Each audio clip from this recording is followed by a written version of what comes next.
വിളിച്ച് ചിരിപ്പിച്ചിട്ടുണ്ടെന്ന് ചോദിച്ചു നോക്കൂ. മറിമായത്തിലെ ഒരു ചിരി കാരണം കുറെ സിനിമകളിൽ ചിരിപ്പിച്ചിട്ടുണ്ട്. അവസാനം ശ്രീ പറഞ്ഞു ചിരിക്കാൻ വേണ്ടി ഞാൻ വരുന്നില്ല, എനിക്ക് വേറെന്തെങ്കിലും ചെയ്യണം എന്ന് പറഞ്ഞു. മനസ്സിലായില്ലേ? അപ്പം അങ്ങനെ അതിപ്പം എന്താ പറയാ, അത് ഒരു കോമഡി ആണ് എന്നൊക്കെ തോന്നിയിട്ടുള്ള ഒരു വിളിയായിരിക്കും. പക്ഷെ അതിലൊന്നും എനിക്കൊരു നഷ്ടബോധമോ അല്ലെങ്കിൽ ഒരു സങ്കടമൊന്നും എനിക്കില്ല. കാര്യം ഞങ്ങള് മറിമായം ടീമിനെ സംബന്ധിച്ച് നമ്മൾ ചെയ്യാത്ത ക്യാരക്ടേഴ്സ് ഇല്ല. ഒരു 18 വയസ്സ് മുതൽ ഒരു 90 വയസ്സ് വരെയുള്ള ക്യാരക്ടർ ഞങ്ങൾ ചെയ്തിട്ടുണ്ട്, ഞാൻ ചെയ്തിട്ടുണ്ട്. ഇവരുടെയൊക്കെ അമ്മയായിട്ടും അമ്മുമ്മയായിട്ടും മോളായിട്ടും ഭാര്യയായിട്ടും ഒക്കെ ചെയ്തിട്ടുണ്ട്. അപ്പോൾ അങ്ങനെ ഒരു നിരാശ അഭിനയത്തിൽ എനിക്കില്ല. പക്ഷെ ഈ അവസരങ്ങൾ നമ്മളിലേക്ക് എത്തിയാലാണ് നമുക്കത് ചെയ്യാൻ പറ്റുള്ളൂ എന്നുള്ളൊരു സങ്കടം മാത്രമേ ഉള്ളൂ. ഓപ്പർച്യൂണിറ്റി വന്നാലേ നമുക്ക് ഫലിപ്പിക്കാൻ പറ്റും. അതെ, അതല്ലേ അത്രേ ഉള്ളൂ. എനിക്ക് തോന്നുന്നു 2010 ചിരിയുടെ തോന്നുന്നു. അതെ അതെ അല്ലേ, അതിലല്ലേ ഫസ്റ്റ് ആ ഒരു ബ്രേക്ക് എന്ന് പറഞ്ഞ സംഭവം ഹിറ്റ് ചെയ്തത്. അത് ഒരു വളരെ ഗംഭീരമായിട്ടുള്ള പരിപാടിയിലായിരുന്നു. അതെ അതെ അതെ അതാണ് ആ സമയത്തെ പ്രത്യേകത. ടി വി ആണ് ആൾക്കാർ കൂടുതൽ കാണുന്നത്, പിന്നെ ടിവിയുടെ ഫ്രണ്ടിൽ ഇരിക്കുക. അത് ഉണ്ണികൃഷ്ണൻ സാറാണ് ഡയറക്ട് ചെയ്തത്. മറിമായം, ഉപ്പുമുളകും, തട്ടിമുട്ടിയും ഇതിന്റെയൊക്കെ ഡയറക്ടറായിരുന്നു ഉണ്ണികൃഷ്ണൻ സാറാണ് അത് ഡയറക്ട് ചെയ്തത്.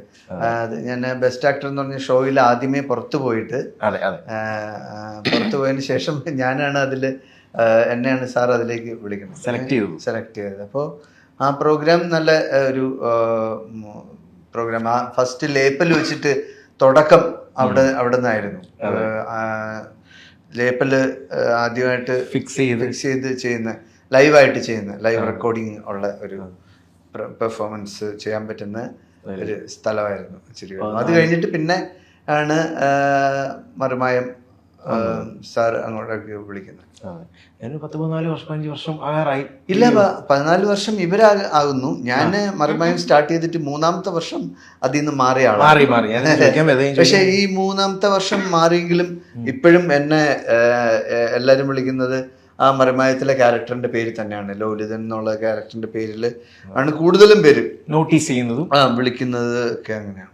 അപ്പൊ അതിന്റെ ബേസിലാണ് ഈ പറയുന്ന ചിരി എന്ന് പറയുന്ന ഒരു സംഭവം നമുക്ക് മൂവിയിലേക്ക് എല്ലാവരും ഡയറക്ടേഴ്സ് ഒക്കെ വിളിക്കുമ്പോഴത്തേക്ക് ആദ്യം പറഞ്ഞിരുന്നു. പക്ഷെ എനിക്ക് അവിടെ നിന്നൊരു വ്യത്യസ്തമായിട്ടൊരു പ്ലേസ് തന്നത് ജിത്തു ജോസഫ് സാറാണ്. അദ്ദേഹം എന്നെ കാണുകയും, അപ്പൊ ഞാൻ ഇത്ര പോലും ഇതില്ല, വളരെ കുറച്ചുകൂടെ സ്ലിമാണ്, വളരെ ഒരു വില്ലൻ ക്യാരക്ടർ എന്ന് പറഞ്ഞിട്ട് പെട്ടെന്ന് അതിനു മുമ്പേ ഞാൻ ചെയ്തിട്ടുണ്ട് വില്ലൻ. ഒരു കോളേജ് ടീനേജ് ടൈപ്പിലുള്ള ഒരു വില്ലൻ ക്യാരക്ടേഴ്സ് ഒക്കെ വരുന്ന നല്ല ഒരുപാട് ഫൈറ്റ് ഇതൊക്കെ ഉള്ളൊരു മൂവി ചെയ്തിട്ടുണ്ടായിരുന്നു. അപ്പോൾ ചെയ്തിട്ടുണ്ടെങ്കിലും ഇങ്ങനെ ഒരു വേറൊരു ലെവലിലേക്ക് നമുക്ക് പെർഫോം ചെയ്യാനുള്ള ഒരു അവസരം തന്നത് അദ്ദേഹമാണ്, ജിത്തു ജോസഫ്. അതെ, അദ്ദേഹം തരാൻ കാരണം എന്ന് പറയുന്നത് ഞാൻ അറിഞ്ഞതും എനിക്ക് മനസ്സിലാക്കാൻ പറ്റിയത് എന്ന് പറഞ്ഞാൽ കുട്ടേട്ടൻ വിജയരാഘവൻ, അദ്ദേഹത്തിന് ഞാൻ നേരിട്ട് ആ സമയത്തൊന്നും കണ്ടിട്ടില്ല, ആ മൂവി ഇറങ്ങിയ സമയത്തൊന്നും. അപ്പൊ അദ്ദേഹമാണ് എന്നെ സജസ്റ്റ് ചെയ്തത് എന്നാണ് പറഞ്ഞത്. അപ്പോ പിന്നീട് 4 വർഷങ്ങൾക്ക് ശേഷമാണ് ഞാൻ കുട്ടേട്ടനെ നേരിട്ട് കാണുന്നത്. മെമ്മറീസ് മൂവി ഷൂട്ട് ചെയ്ത് കഴിഞ്ഞ് ഒരു 3-4 വർഷം കഴിഞ്ഞിട്ടാണ് കുട്ടേട്ടനെ ഞാൻ നേരിട്ട് കാണുന്നത്. ഞാൻ വിളിക്കാറുണ്ട്, ഫോണൊക്കെ ചെയ്യാറുണ്ട്. ഇപ്പം വളരെ അടുത്ത സുഹൃത്തെന്നോ അതിനേക്കാളും അപ്പുറമായിട്ടുള്ള ഒരു സ്നേഹബന്ധമാണ് എനിക്ക് കുട്ടേട്ടന്. വലിയ കാര്യമുള്ള കാര്യമല്ല. ഈ ഒരു 3 years ആണല്ലോ മറിമായത്തിൽ ചെയ്തത്. അപ്പോൾ അതിനൊരു ഗ്യാപ്പ് തീർച്ചയായിട്ടും വന്നല്ലോ. അപ്പോൾ അത് മറിമായത്തിൽ നിന്ന് ഇപ്പം ഇറങ്ങുക എന്നുള്ളൊരു സംഭവം, കാരണം അത് വളരെ ഹിറ്റായിട്ട് പൊയ്ക്കൊണ്ടിരുന്ന ഒരു സംഭവം, തീർച്ചയായിട്ടും നമ്മളെ ആൾക്കാരെ സെലിബ്രേറ്റ് ചെയ്യുന്നൊരു പരിപാടിയായിരുന്നല്ലോ. അപ്പോൾ അത് ഇറങ്ങാൻ ചിലപ്പം വേറെ എന്തെങ്കിലും വഴിയിലേക്ക് പോകാനായിരുന്നു അല്ലെ മറിമായത്തിൻ്റെ ഗ്യാപ്പ് എടുത്തത്?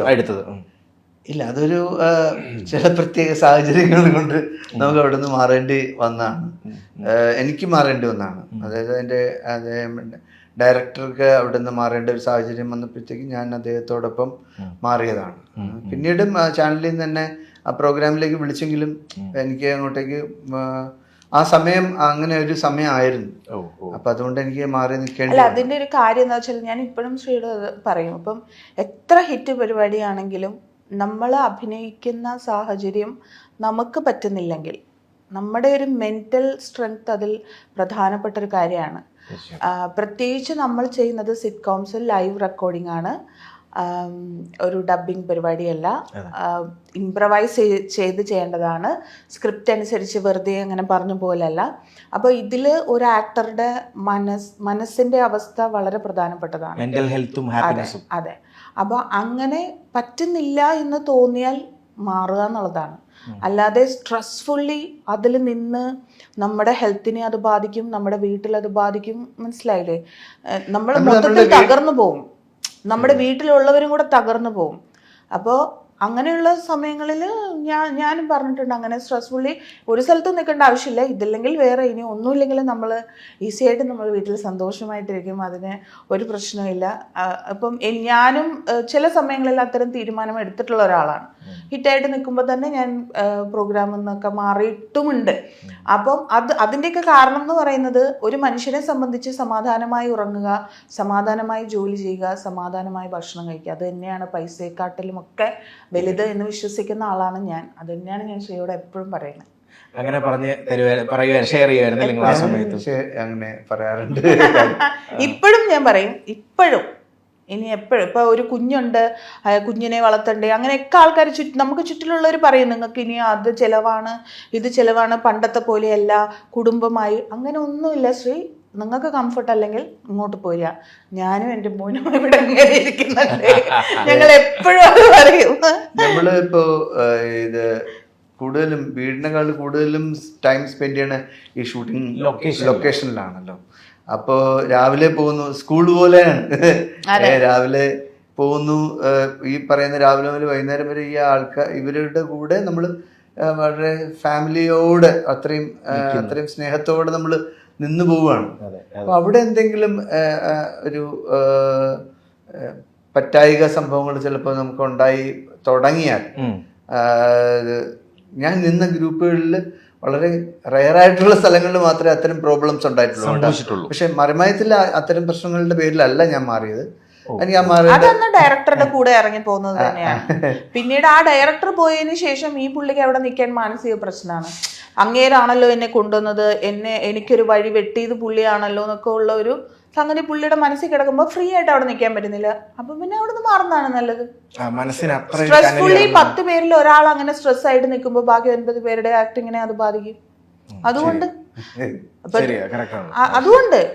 അപ്പൊ നമ്മള് കംഫർട്ടായിട്ട് ഇരിക്കുക എന്നുള്ളതാണ്. അപ്പോൾ അങ്ങനെ എങ്കിലും എനിക്കിപ്പോഴും ആ ഗ്രൂപ്പായിട്ട് വളരെയധികം ഇതുണ്ട്. അവരുടെ ഫാമിലി പോലെയാണ്. ഞങ്ങൾ വീട്ടിലൊക്കെ എപ്പോഴും സ്ഥിരം വന്നു പോകുന്ന ആൾക്കാരാണ്. മണിച്ചേട്ടൻ എന്റെ വീടിന്റെ തൊട്ടടുത്താണ് താമസിക്കുന്നത്. ഒരു വളവ് തിരിഞ്ഞ അദ്ദേഹത്തിന്റെ വീടായി.